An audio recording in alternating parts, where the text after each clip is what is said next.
지난주에 저는 대만을 3박 4일 일정으로 갔다 왔습니다. 대만은 1945년 일본이 항복하면서 중일 전쟁이 끝나게 됩니다. 그 뒤에 그 중국 본토에는 중화인민공화국이라는 것이 세워지게 됩니다. 모택동이 공산당으로 세운 것입니다. 그러나 장개석과 국민당은 대만으로 쫓겨가게 됩니다. 대만은요, 그냥 하나의 섬이에요. 섬이 두 개도 아니고 그냥 하나입니다. 그런데 그 본토가, 중국 본토가 얼마나 넓습니까? 그런데 거기서 쫓겨나서 그 조그만 섬으로 가게 됩니다.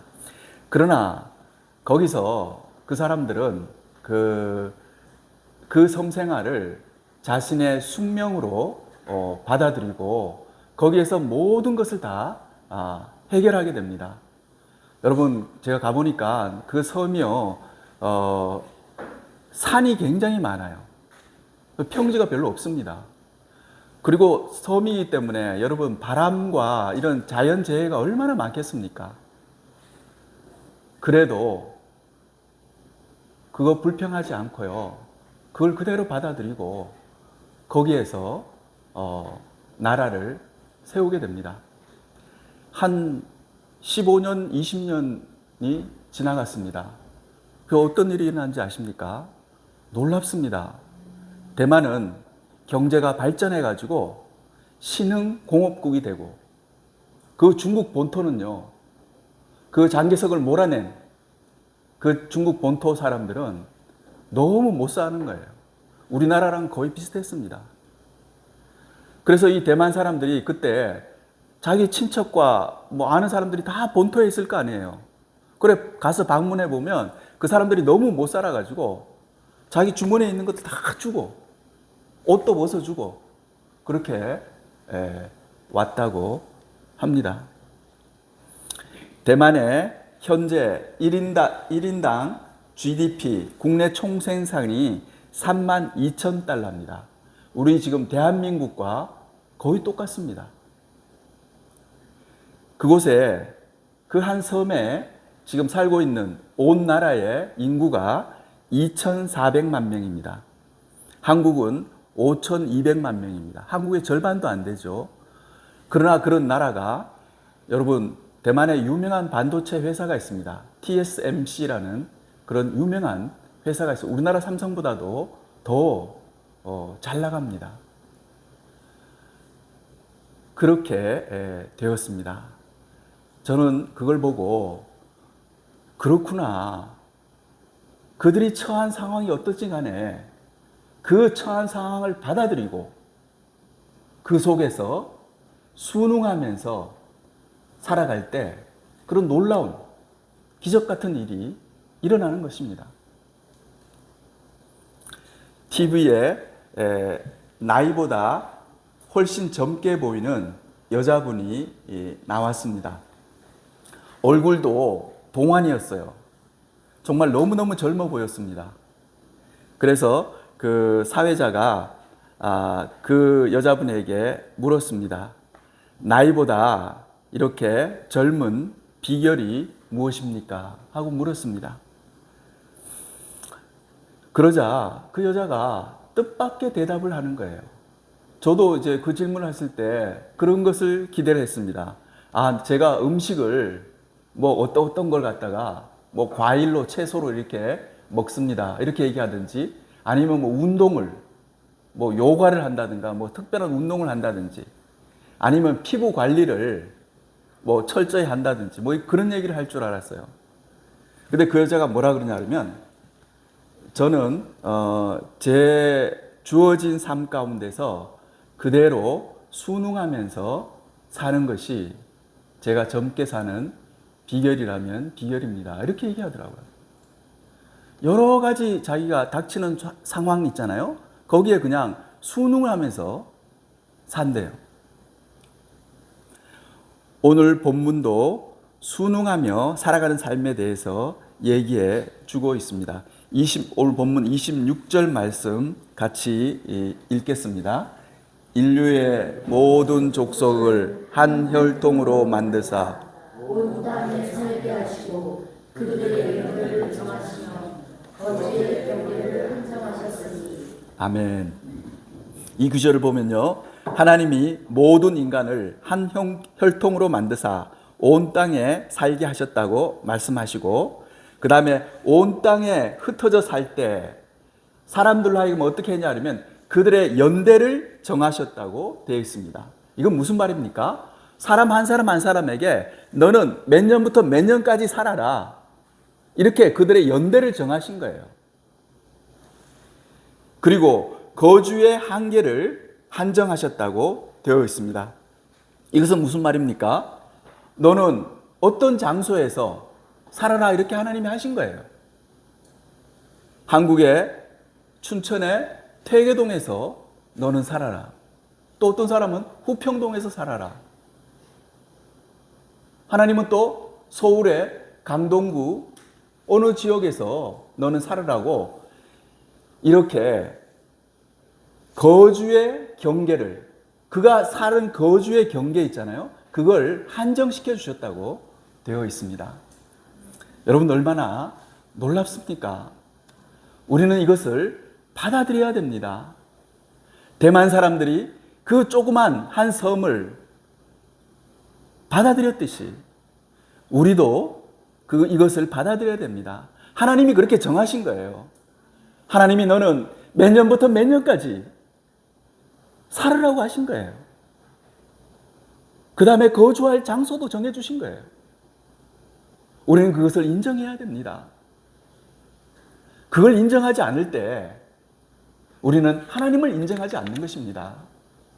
하나님이 계시고 하나님이 살아계시기 때문에 우리 인간은 하나님이 이렇게 정해주신 그 틀 안에서 우리는 그것을 숙명으로 받아들여야 돼요.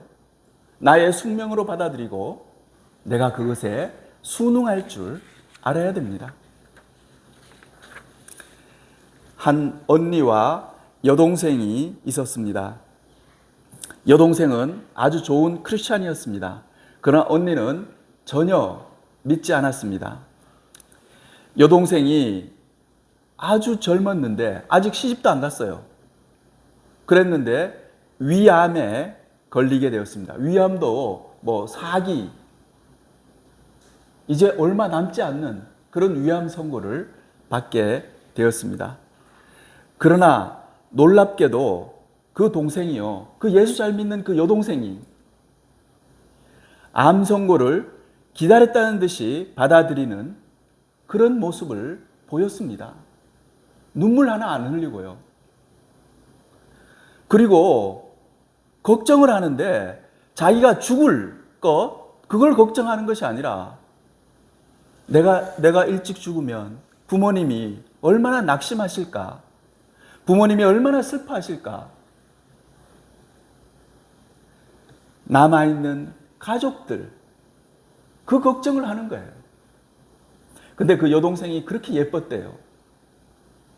그 언니가 하는 말입니다. 그렇게 예쁜 그 여동생이 그런 태도를 보이더래요.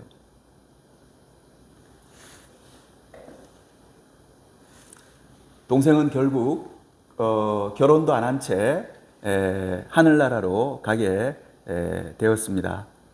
그러나 언니는 동생의 이런 모습, 아무런 불평불만하지 않고 자기의 처지에 대해서 한탄하지 않고 자신의 운명을 그대로 받아들이고 순응하는 모습을 보고 크게 감동을 받았습니다. 그리고 그 동생의 마지막 그 아름다운 모습을 잊을 수가 없었습니다.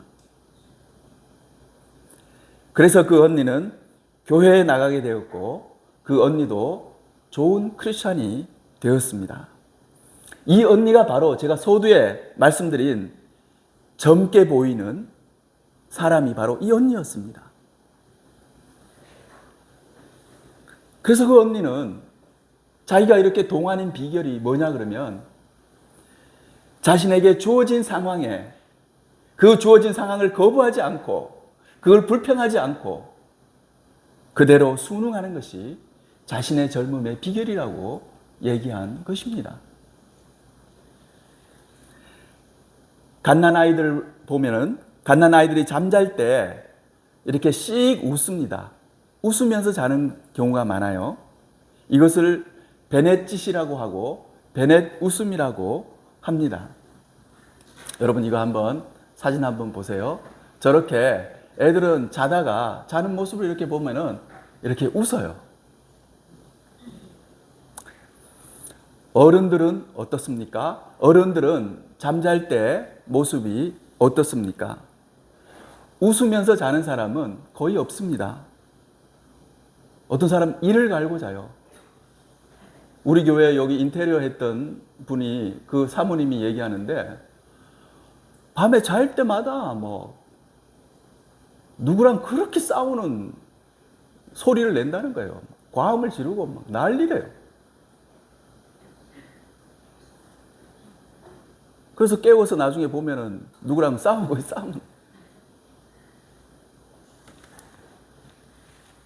이를 갈고 그 다음에 어디 쫓기고 그 다음에 싸우면서 그러면서 잡니다. 어린아이처럼 씩씩 웃으면서 그렇게 자는 사람은 거의 없습니다.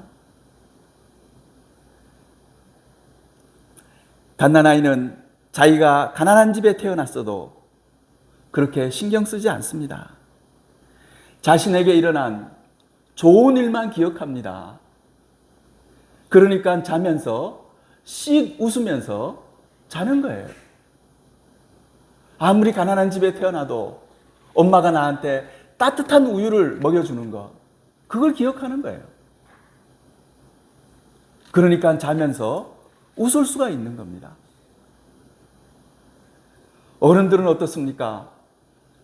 나는 왜 이런 환경에서 태어났고 이런 환경 속에서 자라게 되는가? 불평, 불만을 갖게 됩니다. 하나님이 그렇게 하셨는데, 하나님이 그런 집안에서 태어나게 하셨고, 그런 부모를 주셨고, 하나님이 그렇게 다 만드신 건데, 그걸 모르고 불평, 불만을 하는 거예요. 여러분, 여러분에게 주어진 환경에 순응하시기 바랍니다. 이것이야말로 하나님을 인정하는 것입니다. 살아계신 하나님을 인정하는 것. 그것은 뭐냐 그러면 하나님이 나한테 주어진 이 환경에 예, 알겠습니다 하고 순응하는 것입니다. 오늘 본문 26절을 보면요. 하나님께서 우리들을 어떻게 했냐 그러면 우리들의 연대를 정하셨다고 그랬습니다. 여러분 아까 그 여동생이 일찍 죽게 되었어요. 그러나 여동생은 그렇게 생각한 거예요. 내가 이렇게 일찍 죽는 것도 하나님이 다 정해주신 거구나. 하나 불만이 없었습니다. 여러분도 그래야 됩니다. 하나님이 우리에게 언제부터 언제까지 살라고 하나님이 정해주신 거예요. 또 하나님은 우리에게 우리의 사는 거주의 경계 있잖아요. 그걸 정해주신 거예요. 여기에서 살아라. 우연히 이렇게 오게 된 것이 아닙니다. 여러분들이 우리 그린교회에 찾아오게 된 것도, 우리 교회 교인이 된 것도 여러분 우연히 이렇게 된 것이 아닙니다. 하나님이 다 그렇게 정해주신 거예요. 여러분 그걸 알아야 됩니다.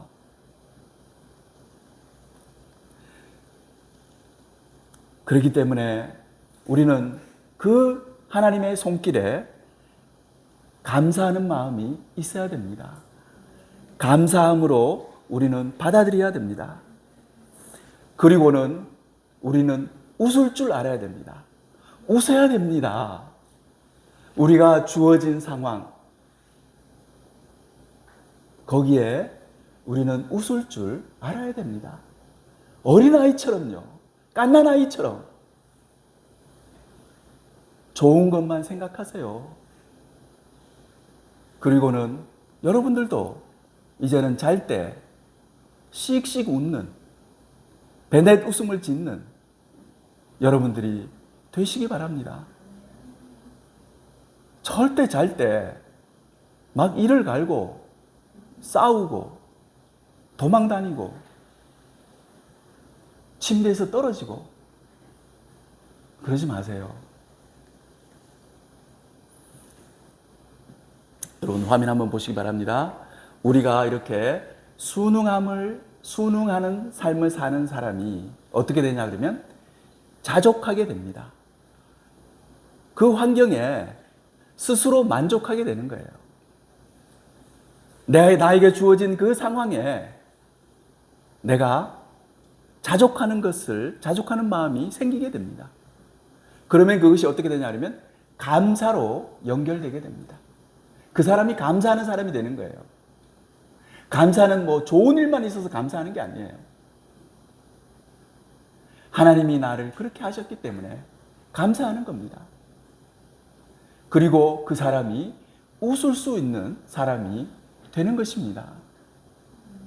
여러분들 이렇게 순응하는 사람이 되어서 여러분 늘 웃으시는 사람 되기 바랍니다. 늘 웃으세요. 늘 마음에 기쁨이 있는 사람, 그런 사람이 되어야 됩니다. 그런 사람이 되려면 어떻게 해야 되겠습니까? 내가 나에게 주어진 상황에 잘 순응하는 사람이 되어야 됩니다. 현대인들은 웃음을 잃어버렸습니다. 모두들 날카롭고 비판적입니다. 정부에 대해서도 잘한다고 박수치며 좋아하는 사람들보다 어떻습니까? 정부가 무능하다 하고 형편없다 하고 인상 쓰면서 비판하는 사람들이 훨씬 더 많습니다. 순응하는 삶을 배우면 삶이 긍정적으로 바뀌게 됩니다. 내 삶이 완전히 달라져요. 내가 사는 연대를 하나님이 정하셨다고 이것만 믿어도요. 그리고 거주의 한계를 하나님이 정해주셨다고 그것만 믿어도 어떻게 되겠습니까? 그는 자족하는 사람이 되고요. 감사하는 사람이 되는 거예요. 그러면 그 사람이 웃을 수가 있게 되는 것입니다. 27절 말씀 같이 읽겠습니다. 이는 사람으로 혹 하나님을 더듬어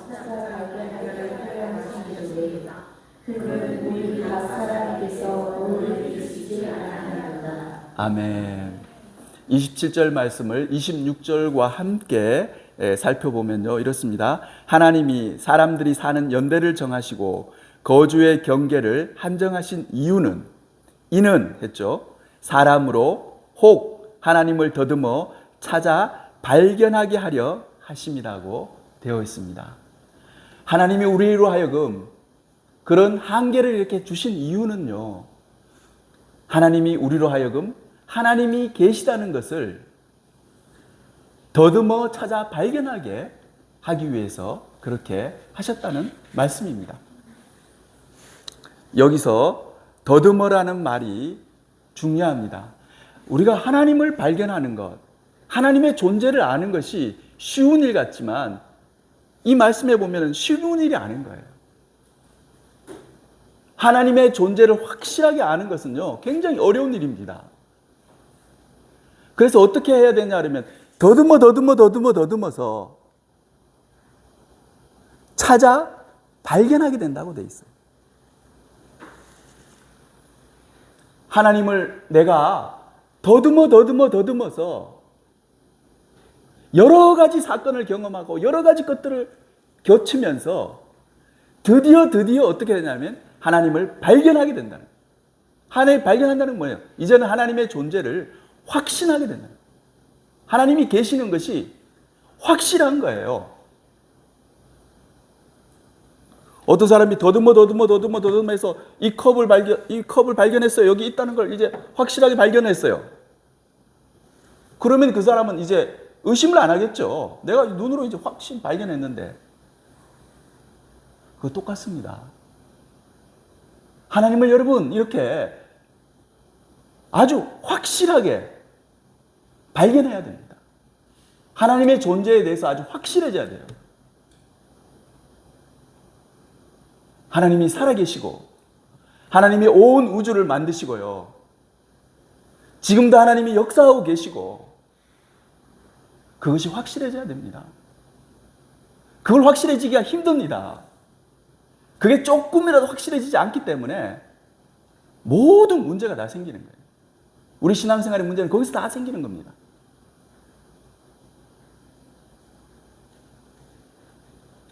이 말씀 굉장히 중요합니다. 더듬어라는 말이 중요합니다. 우리는 이렇게 더듬어 나의 머리와 나의 손과 나의 발과 모든 걸 다 동원해가지고 어떻게 해야 되냐면 하나님을 발견해야 됩니다. 하나님이 창세기 1장 1절 태초에 하나님이 천지를 창조하시니라, 그 말씀이 아주 확실해져야 돼요. 하나님이 살아계시는 것이 확실해져야 됩니다. 그래야지 어떻게 되냐면 우리가 순응하는 삶을 살게 됩니다. 우리에게 어떠한 일이 닥쳐와도 어떠한 일이 생겨도 거기에 순응하게 되는 것입니다.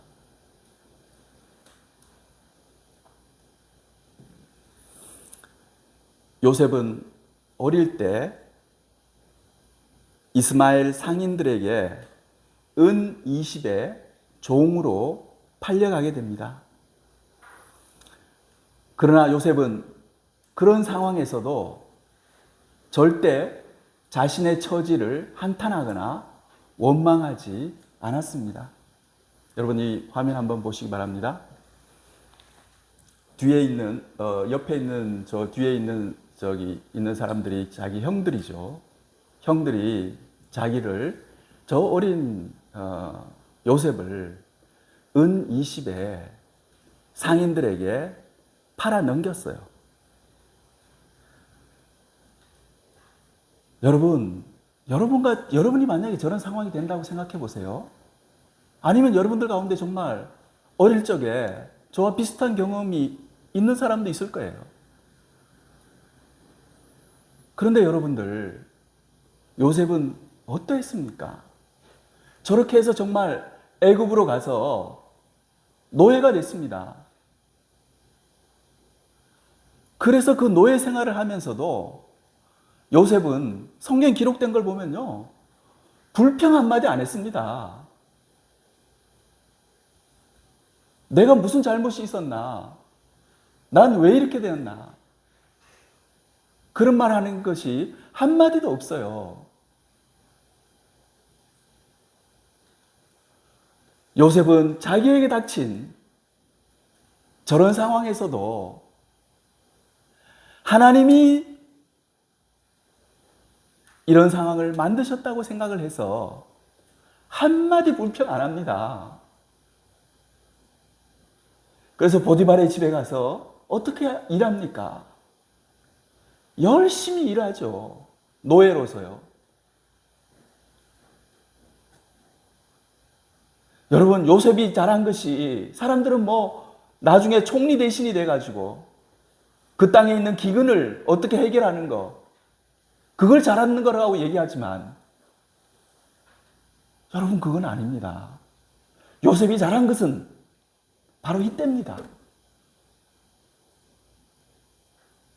먼 나라 타국에 노예로 팔려갔지만 아무 잘못 없이 요셉은 불평하지 않았습니다. 나중에 자기를 찾아온 나중에요, 형들한테 요셉이 뭐라 그럽니까? 자신의 이런 과거를 돌이켜보면서 그렇게 얘기하지 않습니까? 형님들 너무 걱정하지 마세요. 형님들의 생명과 아버지 생명과 내 생명을 구하기 위해서 하나님이 나를 먼저 이곳으로 보내신 것입니다. 요셉이 그렇게 얘기해요. 얼마나 놀랍습니까? 창세기 39장 1절 2절입니다. 여러분 저거 큰 목소리로 같이 읽겠습니다. 요셉이 이끌려 바로의 신하 친유대자 애국 사람 보드라의 그를 그리로 데려가 이스라엘 사람의 손에서 요셉을 샀으나 여호와께서 요셉과 함께 하심으로 그가 형통한 자가 되어 그의 주인 애국 사람의 집에 있으니. 아멘. 여기 보면요, 저 빨간 글씨 보세요. 여호와께서 요셉과 함께 하심으로 그가 형통한 자 되어, 이렇게 되어 있습니다. 요셉은 절대 불평하지 않았습니다. 그리고 함께 하시는 하나님을 알았던 거예요. 그래서 그가 형통한 자가 되어서 가서 열심히 일 잘했습니다. 칭찬받으면서. 39장 3절 4절 읽겠습니다. 그의 주인이 여호와께서 그와 함께 하심을 보며 또 여호와께서 그의 범사에 형통하게 하심을 보았더라. 요셉이 그의 주인에게 은혜를 입어 소리니 그가 요셉을 가져 천국을 삼고 자기의 수를 다 그의 손에 위탁하니. 아멘. 요셉이 하도 그 삶이 놀랍기 때문에 그의 주인이 이렇게 요셉을 바라봤습니다. 그랬더니만 뭐냐면 여호와께서 그와 함께 하시는 것이 이렇게 객관적으로도 보였던 것입니다. 얼마나 그는 겸손하게 살았던 사람인지, 얼마나 여호와 하나님과 손과 손을 붙잡고 손 붙잡고 살은 사람입니다. 그렇게 하니까 저렇게 됐죠. 여호와께서 그의 범사에 형통하게 된 것이 그 믿지 않는 사람 눈에도 다 보인 거예요. 옆에 있는 사람 눈에 보인 거예요. 여러분 그렇습니다. 하나님이 함께하는 사람은요, 그냥 옆에 있는 사람이 봐도 그 사람 하나님이 함께하는 것이 보입니다. 여러분 이렇게 사는 것이 중요합니다. 여러분 어떻게 했습니까? 대부분의 사람이 이러지 않겠어요? 거기 가서 뭐 일 잘하고 있어서 뭐 친한 친구가 있다든지 친한 윗사람이 있으면은 여러분 대박 무슨 말부터 하겠습니까? 제가 여기 어떻게 온 줄 압니까? 우리 형들이 나를 모함해서 제가 이렇게 오게 됐습니다. 맨날 그 얘기 할 거 아니에요. 자기가 억울하니까. 그러나 놀랍게 요셉은요, 한마디 그런 말을 안 합니다. 한마디 불평하는 마음이 없어요. 형들에게 원망하는 마음도 없었고, 하나님이 그를 이렇게 인도하신다는 것을 그 어린 요셉이 아는 거예요. 여러분도 그렇게 하시기 바랍니다. 여러분도 하나님께 그냥 그대로 순종하세요. 하나님이 이끄시는 대로. 또 하나님이 나에게 주어지는 상황을 만나게 할 거 아니에요. 그러면 그거 원망하지 말고요. 그냥 받아들이세요. 저도 어떨 때는 저희 집사람이 몸이 약해서 제가 어려움을 겪을 때가 많습니다. 그러나 저는 전혀 불평하지 않습니다. 저 사람이 아무리 몸이 약해서 그렇게 해도 수시로 입원을 하고 오늘도 교회 못 나오겠다는 거 제가 억지로 끌고 나왔습니다. 그렇게 해도 저는 원망하거나 불평하지 않습니다. 왜냐하면 하나님이 살아계시고 하나님이 그런 상황에 나를 놓으셨기 때문에 저는 그냥 그게 내 삶인 것처럼 내가 숙명인 것처럼 그냥 받아들이고 그렇게 사는 거예요. 그냥. 여러분 그렇게 해야 됩니다. 우리에게 주어진 삶에 여러분 순응하면서 사는 것이 얼마나 중요한가를 알 수가 있습니다.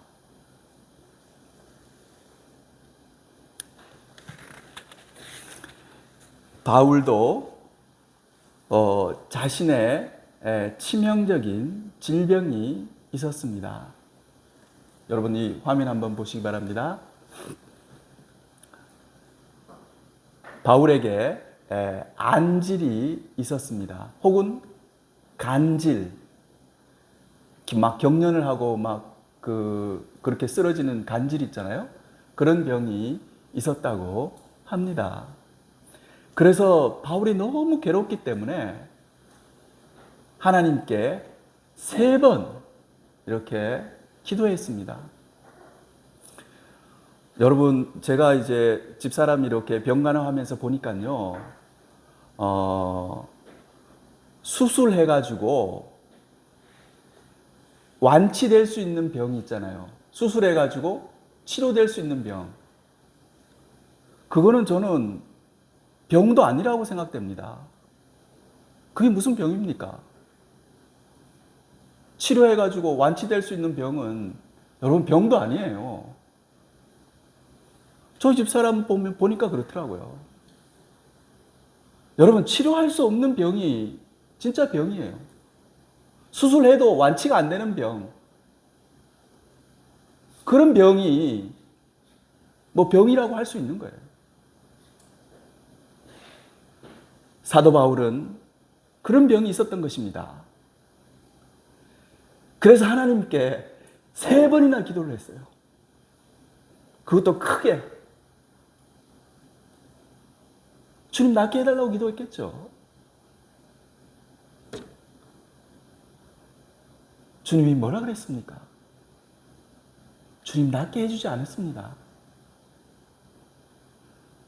그러니까 사도 바울은 거기에 순응하게 됩니다.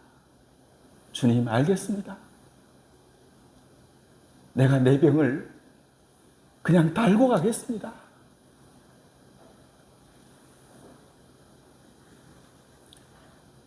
고린도후서 12장 8절 9절입니다. 같이 읽겠습니다.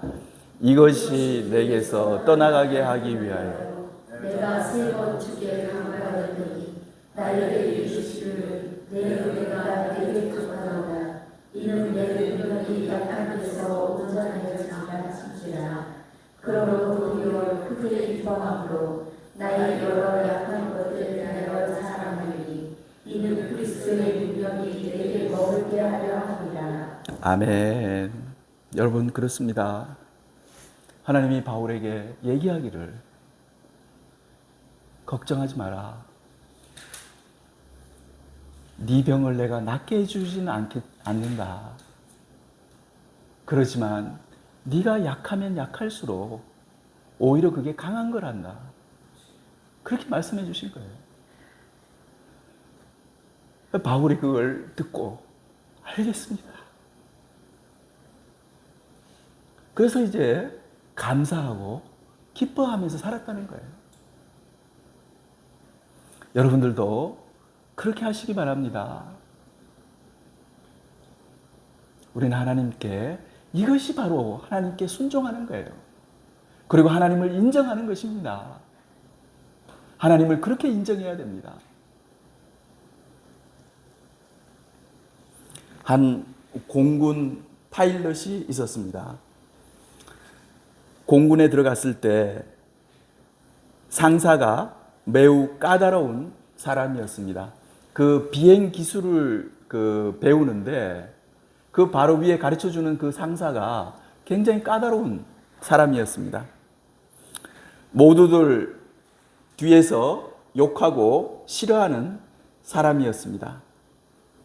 그러나 이 사람은 그 상사를 욕하거나 싫어하기보다는 그에게 순복하고 순응했습니다. 이 상사가 너무 까다로운 사람이라서 조금만 뭐 버튼을 잘못 누른다든지 뭘 조금만 잘못하면 막 야단을 막 엄청나게 치는 거예요. 뭐 사람 성질이 막 보통이 아니에요. 조그만 실수라도 하면 호되게 야단치고 그렇게 했습니다. 그러나 그는 어떻게 고백하냐 그러면 자기를 유능한 파일럿이 되게 한 것은 바로 그 상사였다고 그렇게 고백했습니다. 여러분, 이것이 얼마나 놀랍습니까? 여러분, 내 상사가 까다롭고 내 시어머니가 까다롭고 우리 목사님이 까다롭고 그런 거 얘기하지 마세요. 하나님이 만약에 그렇게 해주셨다면 그것이 여러분에게 큰 유익이 되는 거예요. 그 파일럿이 그렇게 고백을 했습니다. 자기는 로마서 8장 28절 말씀을 믿습니다. 로마서 8장 28절 같이 읽겠습니다.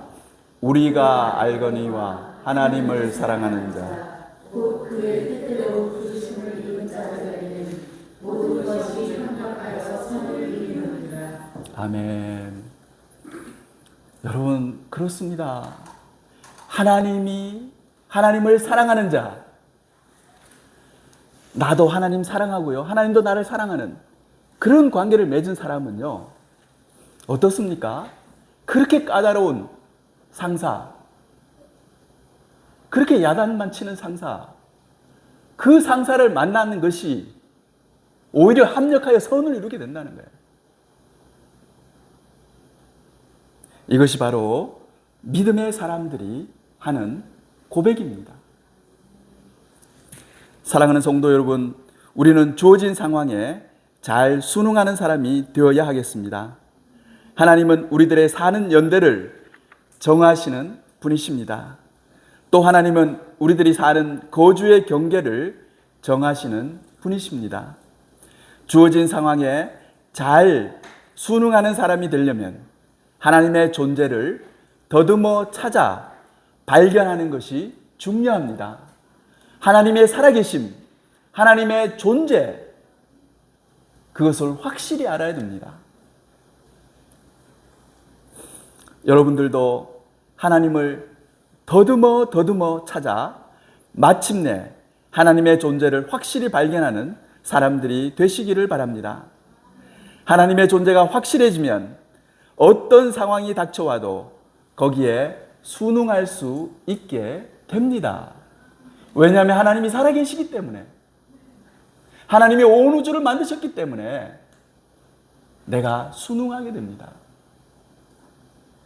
요셉처럼 힘들고 어려운 상황에 처하더라도 그 상황 속에서 하나님을 믿고 그 상황에 순응함으로 하나님의 축복을 받는 귀한 성도님들이 다 되시기를 주님의 이름으로 축원합니다.